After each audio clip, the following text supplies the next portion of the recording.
Yeah, nice to meet you. Nice to New meet you. episode. Yeah, new episode. Episode 4 of, what did we decide the name would be? The Tube Ride. Yeah. Fulbright is a good name. It sounds silly, but it is, I guess it is. So yeah, let's maybe count back to Mm. episode 3, yeah, when we decide that we bring down plan for writing production, yeah. So you decide that you need screenplay and you will going to write it. And yeah, we are wondering, means me and our audience, we are wondering how it's going with the writing and what experience do you have on that. Yeah. It's been an interesting experience. I'm not sure how to summarize actually, but I've been writing a bunch. I've created a sort of structure, loosely following some sort of like hero's journey, um, with YouTube as a central character. Did we talk about this last time? I can't remember. Yes, we talked that he wants to make YouTube as a central character. Yeah, I created this idea and it helps inform the structure, but as I'm writing, like I'm not really writing as if YouTube's a character. So like I don't think it'll manifest, like it's not going to be like Mm. watching Hamlet or something, like one central character and seeing them evolve on stage. But it does help give some structure to the research, Hmm. like the first act, the birth of the hero, like the background, why they were needed. The second act becomes like the struggles of YouTube, like when it arrived, like what challenges did it face, and then the third act can become like the resolution, like the new world. So maybe forgive a bit definition, yeah. Uh, We are in 21st century, age of AI, yeah. And when we talk about writing, what do you mean actually under writing? Like you take pen, paper, and you are scratching something on the paper, or it's you typing on PC, or writing you means you asking AI and it generates this for you. So yeah, maybe good to define yeah, what do you mean under writing. yeah, that's a valid question. It's a valid question. A very good question for 2025. Yeah, people are writing more and more, I think, using GPT. But for me, I quite enjoy the writing process. So when I say writing, I mean typing. I'm not literally using pen and paper. Mhm. So yeah, I just have like this. I have a Google Doc. It's a bit like being back at university. I'm like doing some like bullet Mhm. points. I'm kind of writing down ideas, like little clips of research, and Mhm. what I plan to say in the video. Um, yeah.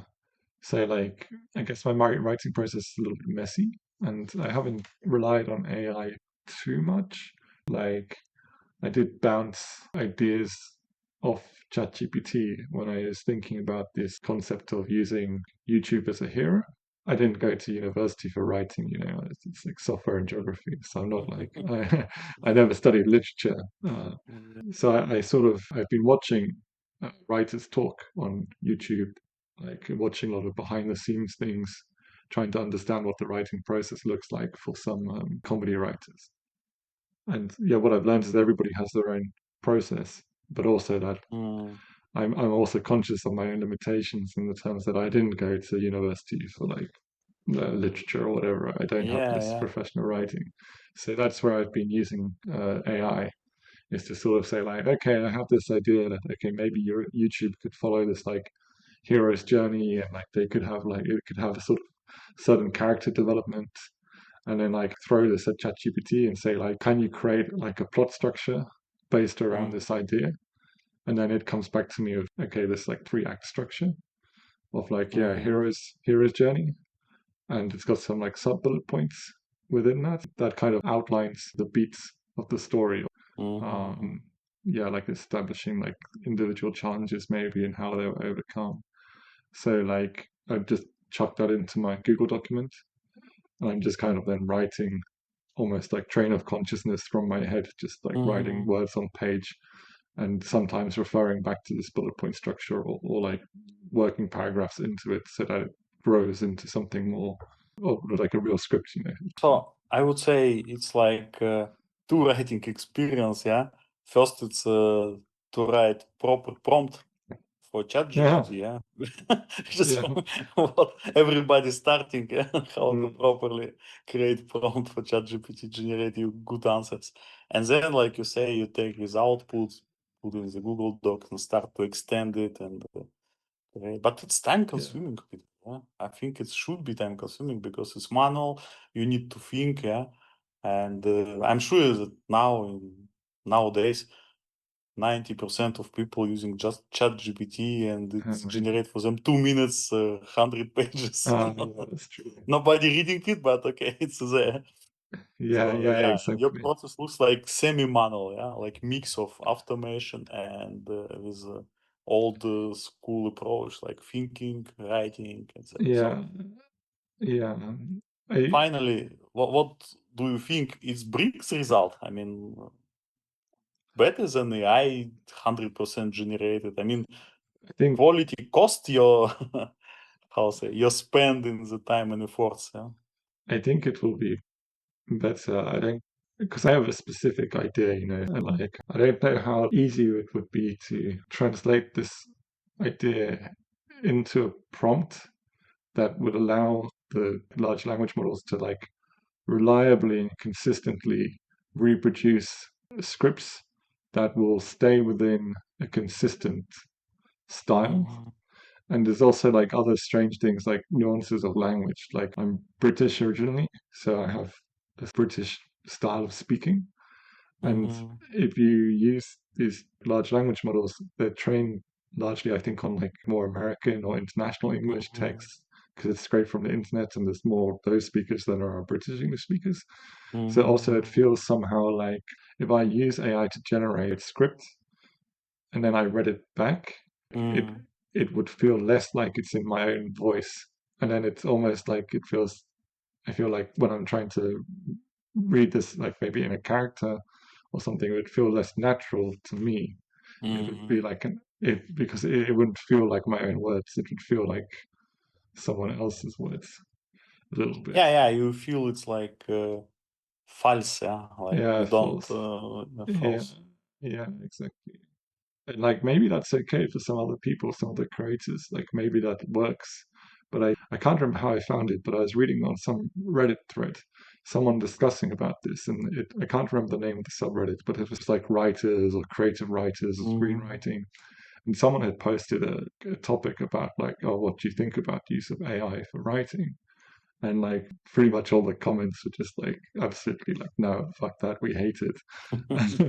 And I think it's because they were saying that it, it I don't know if it's technically correct analysis, but I remember one comment was saying like, yeah, that AI is kind of just like averaging out all of all the text that it sucks up. So like the result that Mhm. you get out of it is going to be a very like soulless, bland average of everybody's style and thoughts and like, do you see what I mean? It's Yes, yes. No, it's very clear.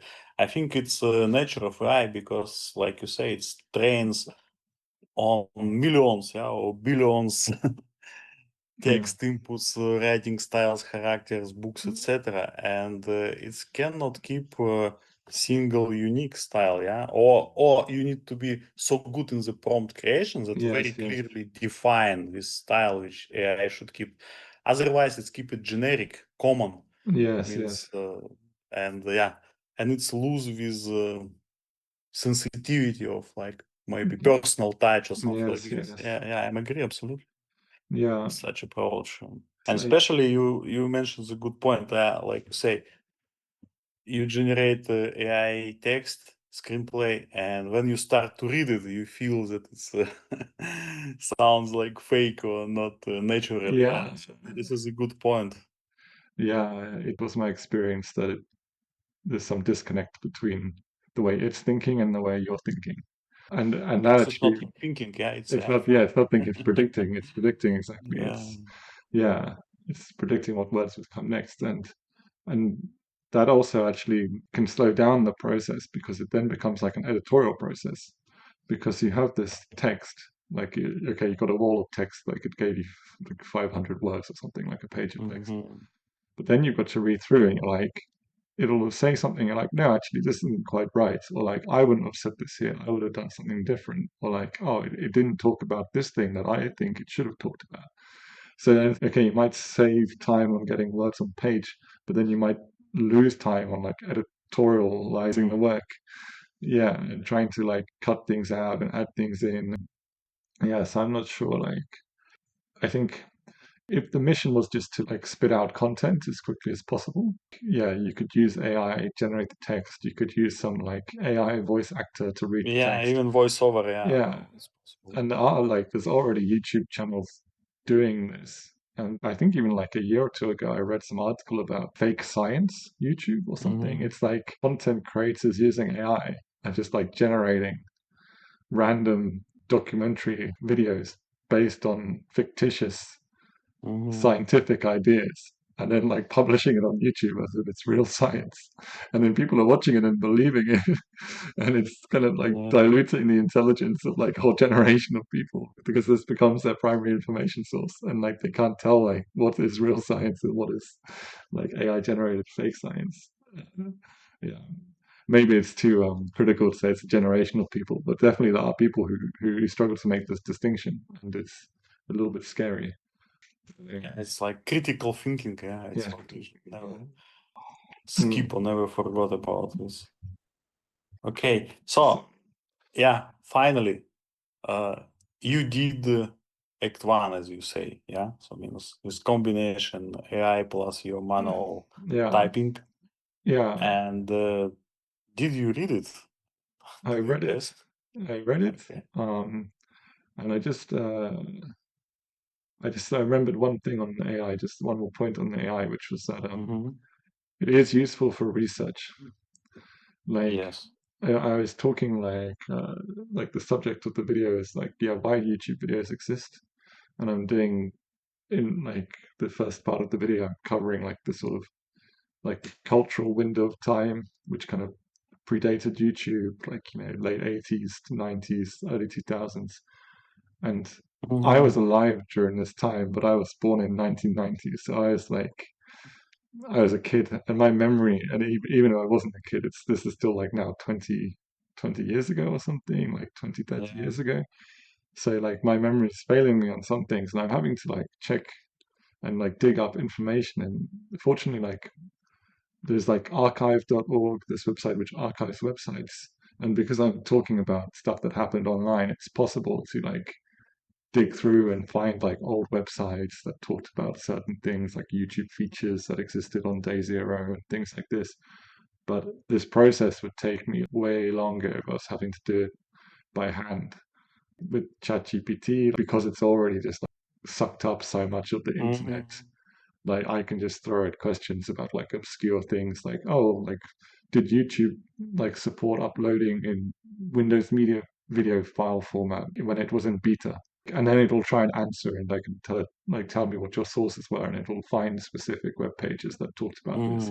And this happens in like a matter of seconds, and probably would have taken like hours if I was doing it by hand. No, definitely, yeah. It's a advantage because, like you say, it's all already inside of memory of AI, all those data sources. Yes, Just the yes, question, yeah, can we trust it or not? And if you say that if it gives you proofs of yeah, proofs of information, then yeah, you can cross-check fastly and yeah, use it. Decide to use it or to not use it. yeah. Cross-checking is like mandatory, I think. Like I'm because initially it won't give you sources because it has to work harder to In the provide. classical way, it's just give you answers. Yeah, It's it not just gives you provide answer. sources. Yeah. Yeah, yeah, because it's cheaper for them to give you an answer than it is to give you like a good answer. So like you have to ask it, yeah, but can you cite your sources? Then it'll go away, it'll do some more computation, do some extra work, and figure out, okay, why do I think it's this way, and give you some citations. And like that's useful, like that's super useful. Yeah, So it then saves time definitely. you save time, you can be confident. But yeah, with that, onto your question. So your question was, I completed. Yes, when you did your first act, as we discussed last time, one point is to write it, and the another point to hear how it sounds in the real reading. So means when do you read it, what do you feel? It was good as you expected, or I mean, what was your experience of reading your screenplay? Yeah, no, it's When I say reading, I mean sounds. Yeah, it's not like read it reading out loud. by eyes, but record yourself and listen. Yeah, like yeah, exactly. Like I didn't record, but I did time because I wanted to get a sense of like how long this like I've got this many words on What the time page. you need to read it? Yeah. Yeah, exactly. Like how long would the video be if I just read this text? Mhm. And like already I'd say I'm like 95% of the way through Act One, and it was hitting Mhm. like 12, 13 minutes maybe, which is kind of maybe on the long side. But I think when I asked like YouTube to generate this, like I asked this hero story in a three act structure, I said like target like a kind of 25-minute video length or something. So it allocated like 6 to 8 minutes for this Act One, and yeah, I'm like double that so far. Double, yeah. Yeah, so, So reality, no, plan versus yeah, reality. yeah, You allocate 6, 8 minutes, you are 10 to 12. yeah, exactly. But on the positive side, like it's it's very useful to read it out loud because yeah, I set the time and I read it. But then when you start to read something out loud, especially if you wrote it like 2 or 3 days ago, you start to realize that oh, this actually sounds like awkward. Like sometimes I'm like saying the same thing twice in like different Mm, words in the same sentence. And you're like, okay, well that's redundant. I can just delete half that sentence, and just rephrase it slightly, and it still carries the same meaning but with fewer words. mhm, I think this is one of the core challenges of writing is like concision, like conveying information in like the fewest amount of words possible. mm, Like at least for this sort of like style of writing. Maybe if you're writing love poetry or something, then it's like the opposite. I don't know. But for communicating information and for moving plot forward, you don't want to have stuff that's not contributing. And I think I was watching some writers talk, and I read some people and their advice on screenwriting. And like, yeah, mm, this is one of the ideas that like everything you write on the page should be moving the plot forward. Yeah, otherwise, you're just wasting the audience's time. Like, what? It's like there's no reason. I think with all screenwriters for Jason Statham keep the same rules. Yeah, maximum 2, 3 words in the phrase per movie. Yeah. Okay. Just move you to the action. Yeah. Okay. Yeah. Jason will do the rest. Yeah, 3 words and Jason will do the rest. Yeah. I guess for the purpose of action film, like what's Yeah. I guess the substance of the film is like the theatrics, the explosions and stuff. So yeah, what gets us to the next explosion? Yeah. Yeah, actually. Yeah. It's been a while since I watched Jason So, Statham. okay, yeah. Yeah. Back to That's it. so means I mean yes, you're very right. I think you can consider with reading like part of editing of your writing. Yeah, like you say, Yeah. you read it, you see if it's some double, you try to optimize the wording, optimize the size, Yeah. speed also voice of Yeah, and that's it. yeah, I Yeah. think it's good. That's another point that you said speed, but also like pacing. Like when you read it out loud, like you start to think like you start to notice like, oh, this starts to sound boring. Like Mm, you almost get bored with your own voice. It's like I'm like talking about file formats, like video file formats for like 2 sentences. I'm like, oh, this is not entertaining anymore. This is just pure like nerdy information, like that's probably no mm, one's going to be interested in. So this is also like an interesting part of the writing process is like trying to maintain pace and balancing that with the need to convey information. So there's some I'm having to make these decisions of like this is interesting to me, but I come mm, from quite like a nerdy background, like like software, and yeah, I know about video editing in depth, maybe blah blah blah. So like this is interesting to me. Like I understand video file formats, but for a mass audience, this might not be interesting to them because I can take, for example, like YouTube. Like one of the things which enabled YouTube was like the Flash technology, this Flash plugin. And one of the things that Macromedia, it's now Adobe, but the Macromedia company at the time did with Flash was like when they produced this file format Flash video, they did it in a way that you could use a regular web server to kind of stream the video. It's not exactly streaming technically, but you could download the video in chunks, and that meant you could kind of you didn't have to download the whole thing before you watched it. You could like buffer it, and this was not possible in the early web without the use of some like specialist media servers. So there were companies like Real Media, it's like Microsoft, like also produced some sort of like media server, where like there were specialized software designed for streaming video, and it wouldn't go over the World Wide Web protocols. There'd be some separate streaming protocols designed for this, and like this is like actually getting quite technically specific, like because you're already talking about like protocol, what's the protocol, blah blah, Yeah, what's streaming, too like well, technical it's for getting too most of the technical. people. Yeah, but it's to me, it's like okay, this is very interesting because this is actually something that technologically enabled YouTube to happen because it meant like they could use regular web server to stream video instead of needing this like special license software, and it's also interesting from a business perspective. But is it going to be interesting to everybody? Yeah, maybe not. So I probably have to cut this from the video. Yeah, it's like to find a good balance between still keep interest of people and like you say, to deliver your message to explain what it means, but without going or diving too deep in the technical things. When people say, okay, I stopped to understand after Yes. first sentences, I stopped to Yeah. understand what is talking. Yeah, And exactly. yeah, it's but still we keep it as we agreed with infotainment channel. We keep it as an art, not as a populistic channel for fastest monetization. So means yeah, we need to find this balance, not to go too deep in technical, but still to keep some value. Yeah, Yes, but yes. maybe value in the simple wording. Yeah, in the like I Yeah. don't know, cartoons or something. I mean, I, like simple, but you mean production value or like, still mission value, yeah, like informational value. So without going, yeah, like you give this example about technical things, etc., but without going so deep, keeps the same meaning. So people who are yeah, not technical to watch you and understand, yeah, okay, I understand why it yes, was happened like this, because there was some big troubles in the technical side, so and yes, it's why yes. it's going this way, something like this. Yes, yes, exactly. Like, and yeah, it is some way of doing that, and it's also like part of the process for me. The writing process is that like, okay, I'm technically minded, so that when I'm writing, my words come out in like a technical sense. Mm, But like we say, when you read it back, you might, or when I read it back, I realize that okay, this is actually sounds quite technical, and when you're reading technical like things out loud, it sounds boring. So yeah. it's like, So in one moment you realize that when you're writing, like you say, it's blow out of your minds, and when you start reading, you realize that it is a code. Yeah, it's not the yeah, text; yeah, it is a code. exactly. Yeah, exactly.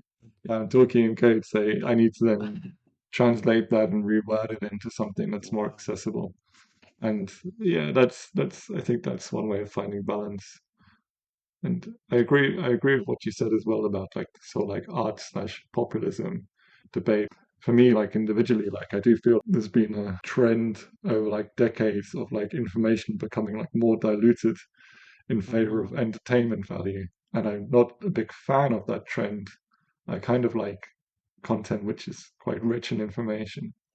So for me, like my own personal preference will also, I guess, influence my kind of editorial position on like how simplified I'm willing to make the content, or how much information I'm willing to sacrifice in order to keep it entertaining or accessible. I think at a certain point, I'll just say like, if these people in the audience are bored by this, then I don't Mhm. want them in my audience, sort of thing. Like they can go somewhere else and listen to a more basic channel. Like you have to sort of decide like a threshold. Yeah. No, I understand you. Yeah. It's also a very good point. Like you decide about your audience, in fact, how deep they want to know. Yeah, how deep they want to go with you. Yes, yes. into the topic. If they just want to have TikTok clips, 1 minute, or 60 seconds, 50 seconds, it's not our audience. Yeah. Yes, exactly. Exactly. Yeah. So yeah, maybe back to to summarize. So you have this outcome from your first trial for Act 1, and like you say, it's 95% ready. You read it and you have clear. Mhm.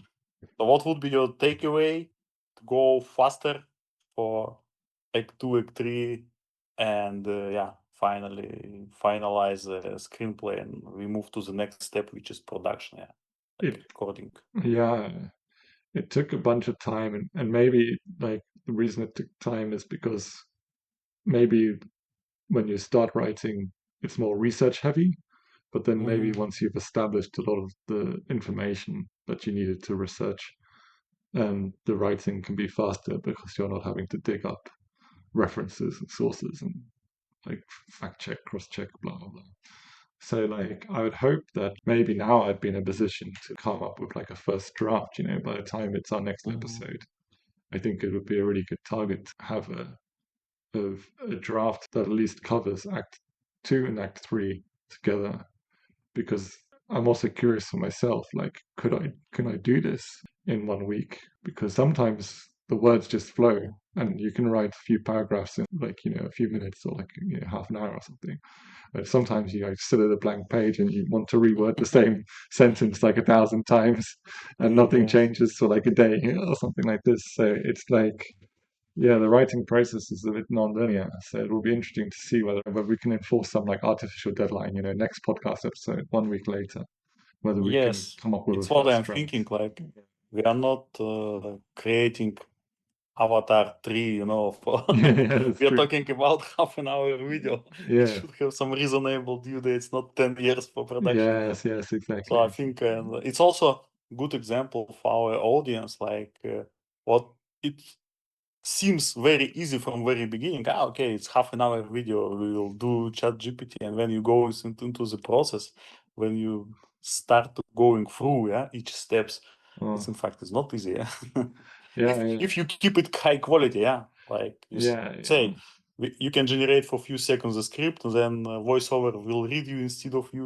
and I yeah, don't know, some video production will generate video instead of you, but then will be the value, I mean, in yeah. such video production. Yeah, You end up with if the we AI say that we slop. want to go into art. Yeah. Yeah, exactly.